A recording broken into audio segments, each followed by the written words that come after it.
नमस्कार दोस्तों, मेरा नाम है निहाल सिंह। और कुछ लोग बहुत दिनों से मुझसे पूछ रहे थे कि सर आप एफआईआर के बारे में क्यों नहीं बताते। तो आज मैं आपको एफआईआर के बारे में बताने वाला हूं कि होता क्या है एफआईआर।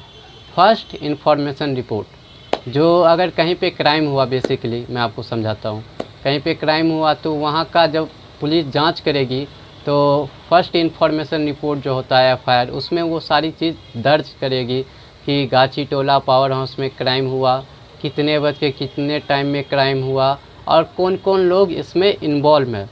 अगर आपने क्राइम नहीं किया है तो आपको डरने की कोई ज़रूरत ही नहीं है। अगर आपका गलत नाम भी किसी ने डाल दिया है, बहुत सारी ऐसी देखने को मिली है चीज़ें कि आपस की लड़ाई में लेडीज़ या जेंट्स भी, लेडीज़ अपना लेडीज़ होने का फ़ायदा उठाती है और आगे वाले विक्टिम पे अपना केस का रेप का मुकदमा उसके खिलाफ दाखिल कर देती है। लेकिन जब डीएनए होता है तो पता चलता है कि इस लेडी के साथ ना तो रेप हुआ है और ना ही ज़बरदस्ती हुई है। तो ये आपस में भी कुछ कुछ करने के लिए वो सब करते रहते हैं।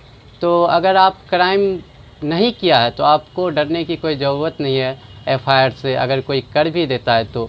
लेकिन बहुत लोग घबरा जाते हैं, लेकिन जिनको भी नॉलेज है थोड़ा मोड़ा भी लॉ एंड ऑर्डर के बारे में, तो उनको पता होगा कि एफआईआर से उतनी घबराने की कोई बात नहीं है। वो बस एक फर्स्ट इन्फॉर्मेशन रिपोर्ट की तौर पे होती है। तो और मैं आपको बताता हूँ आगे जाके, एक लेवल और आगे जाके। उसके बाद आपने क्राइम अगर किया है, अगर नहीं किया है, तो दोनों पक्ष मैं आपको समझा देता हूँ। उसके बाद पुलिस अपना जांच करेगी एफआईआर लिखने के बाद। अगर आपका उसमें नाम है तो आपसे पूछताछ करेगी, आपको ले जाएगी। उसके बाद आपके खिलाफ़ सबूत ढूंढेगी। जितने भी पुलिस वाले का यही काम है कि वो सबूत अदालत में पेश करे, तो अपना आप सबूत जुटाने की कोशिश करेगी। और यहाँ ऐसा होता नहीं है कि इतना अच्छा से पुलिस जांच करता है, यहाँ बस पैसा का खेल हो जाता है। क्योंकि मैंने अपनी आँखों से देखा है, बस यही सारी चीज़ें चलती रहती है। लेकिन मैं जो फैक्ट है मैं आपको वो बता दूँ, ये तो अलग ही दुनिया हो जाएगी वो अगर बोलने लगूँगा तो उसके बाद पुलिस अपना जांच कर लेती है। उसके बाद वो अगर विक्टिम, अगर क्राइम उसने किया है तो, अगर नहीं भी किया है तो 90 दिन का टाइम रहता है पुलिस वालों के पास, जो कोर्ट देती है अदालत। उसमें उनको चार्जशीट दाखिल करनी होती है। अब जो भी एविडेंस है, जो विक्टिम है उसके ख़िलाफ़ जो भी एविडेंस है, वो आपको पुलिस वालों को कोर्ट में पेश करना होता है। 90 दिन का इसमें टाइम मिलता है। अगर आपने क्राइम नहीं किया तो आपको डरने की कोई ज़रूरत ही नहीं है। और ना ही कभी आप पैसा खर्च करिए पुलिस वालों के साथ साथ। कुछ लोग देखता हूँ पैसा 50,000 दे देते हैं, 1 लाख दे देते हैं। ऐसा कुछ नहीं होता। अगर आपके पास थोड़ा भी दिमाग होगा तो आप पुलिस वाले को ही फंसा दोगे। आपको डरने की कोई ज़रूरत नहीं है।